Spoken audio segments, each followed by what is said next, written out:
s-a dat dracu.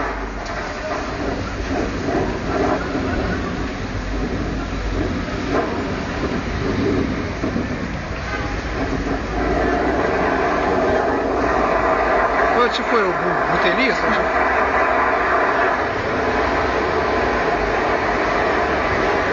Ce avea ăla acolo? Ia, stai că dă jos. Cred că un tub de oxigen. Bă, dar ăștia sunt și proști, stau pe acolo pe lângă el.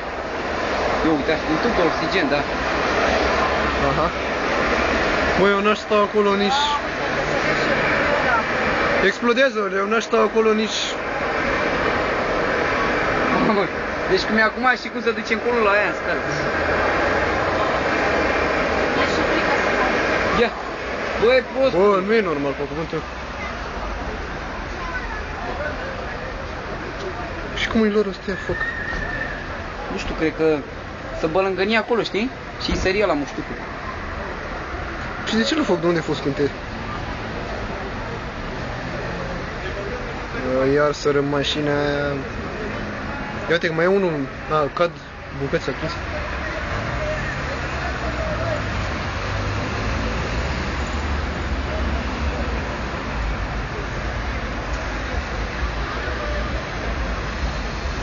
Zise eu că e ceva, tu zici că... Zice că pornire ăștia un avion cu reacție. Da.